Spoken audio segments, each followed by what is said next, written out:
We can build machines which can do math for us. We can build machines which will make music for us. Machines can become everything that you are, can do everything that you can do. Only thing is that which is that indescribable force which makes everything happen, that will not happen in a machine.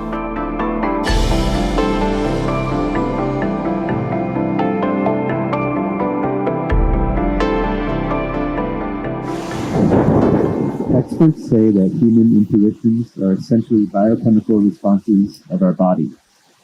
It is like an inherent and inbuilt biochemical algorithm. If that is so, then artificial intelligence can be powered to recreate human emotions.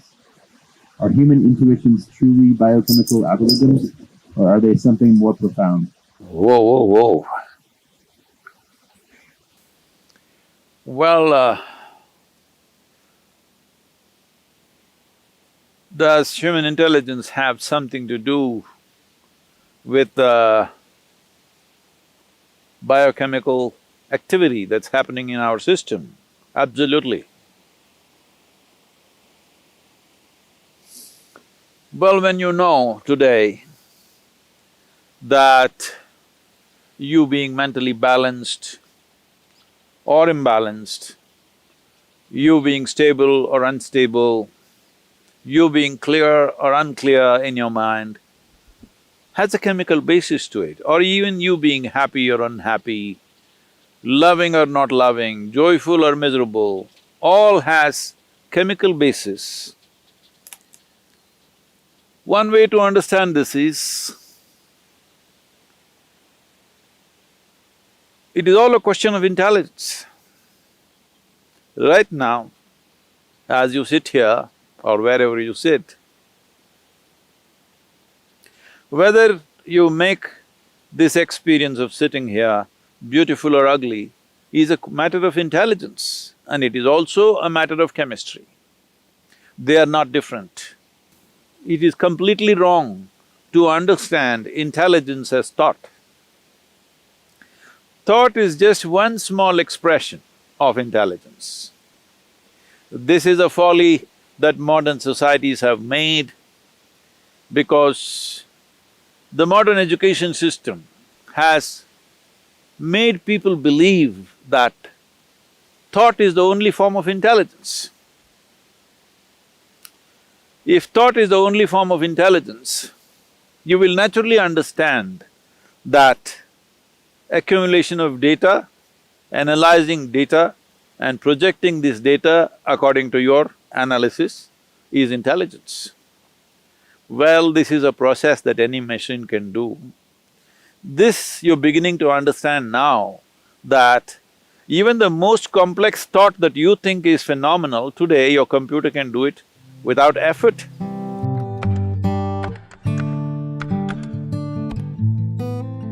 Do you see a simple calculator can do more mathematics than your teacher can do?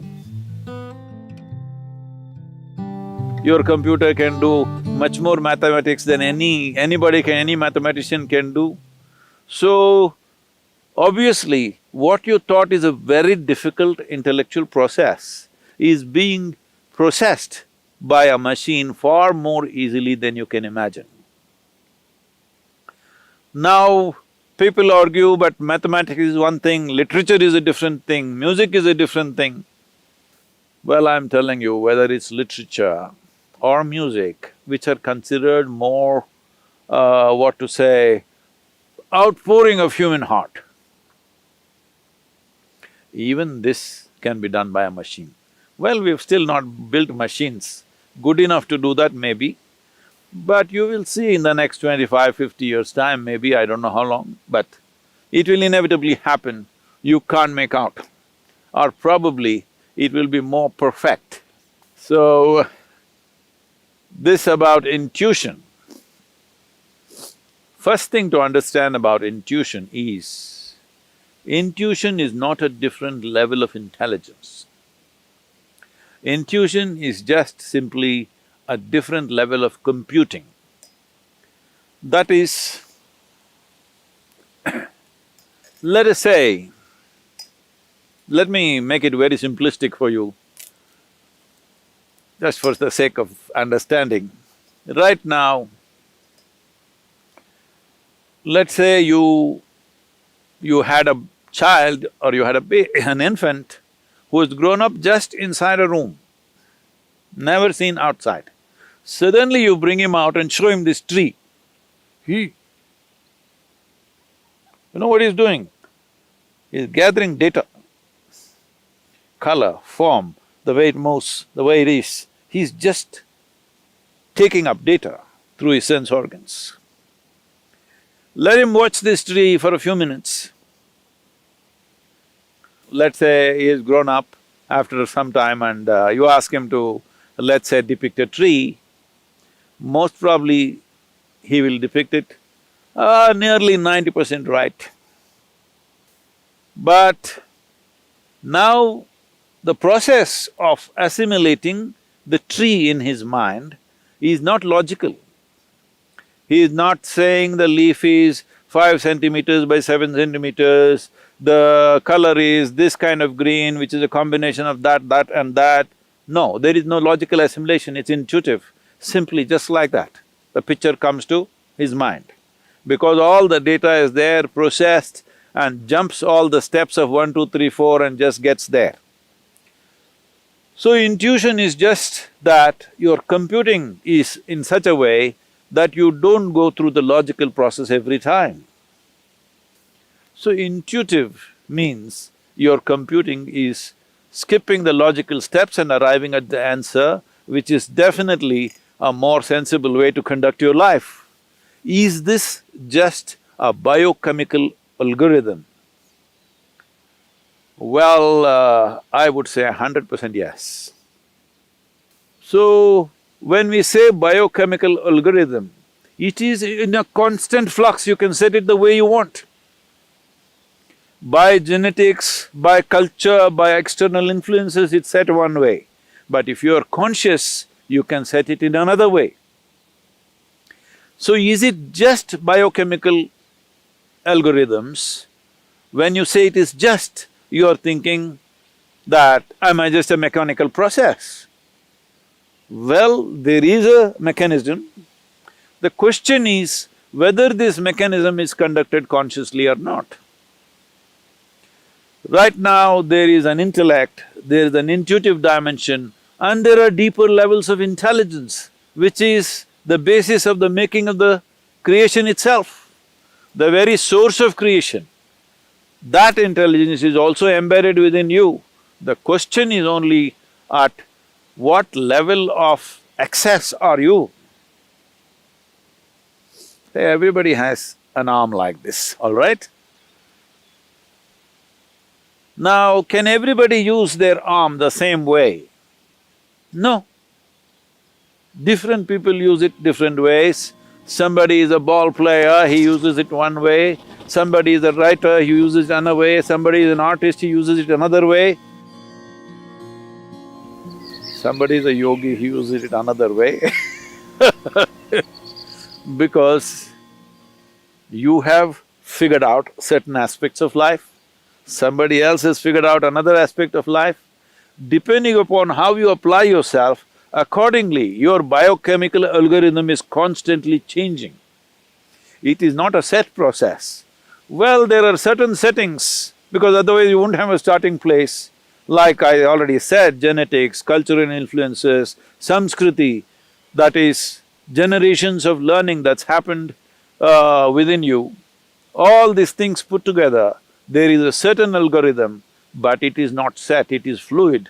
You can change it every moment of your life. So your intuition, what kind of intuition do you have? People are just doing guesswork all the time and thinking it's intuition. No, if you want to develop intuition, first thing is, you must learn how to simply sit here, fully alert and not thinking about anything.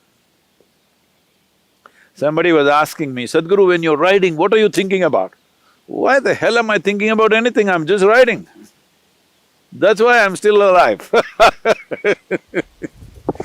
because the kind of risks that I've taken on two wheels, I'm still alive because I don't think a damn thing.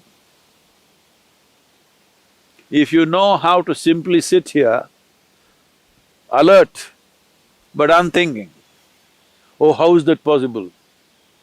I'm asking, how is it possible for you to think when so much is happening out here? If you pay attention, you will not think. So the most important aspect of life is your attention, not your thoughts. This is what a child who saw the tree for the first time did. Attention. If your attention is on all the time, without any kind of judgments about what is this, what is that, simply attention, not thought, just attention, you will naturally become intuitive. Human attention can open up any door in the universe, but the attention should become free from judgmental process. That means, from the limited data that you've gathered, you should not go on judging everything around you. Because even if you think you know everything, the data that you have gathered is very, very limited.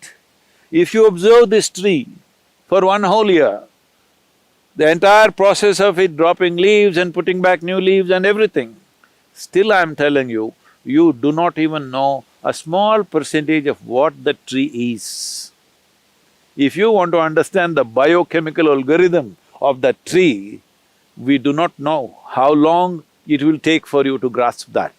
So this is a much, much more complex mechanism than the tree. So definitely this, if you spend a lifetime paying attention to this, still what you know is very little. But if as you become more and more conscious, you determine the biochemical algorithms. That means you determine the nature of the experience. But now the question was, can we build machines like this? Yes, we can.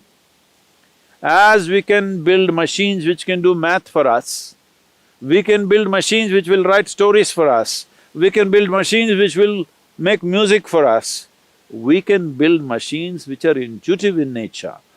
So, this is a very valid question. This is a question that needs to be looked at more profoundly than just talking about intuition or emotion. It needs to be looked at as a life process, because life process is such, there is no separation between intelligence, intuition, thought, beat of the heart, function of the liver, function of the kidney, or what the spleen is doing, what the brain is doing, there is no differentiation. It is one seamless function. To grasp it that way is most important. Only then you will know life, only then you will experience life to its fullest. Only then you will find that you will be speechless about life because there is no word. What is there? Is there a word? Is there a vocabulary to describe a phenomena like this? There is no word to describe what is life, what is it about. There is no conclusion. When there is no word, there is no conclusion. When there is no conclusion, there is no death. This is the way of liberation. I know you asked a simple question about whether machines can become like this or not. Machines can become everything that you are,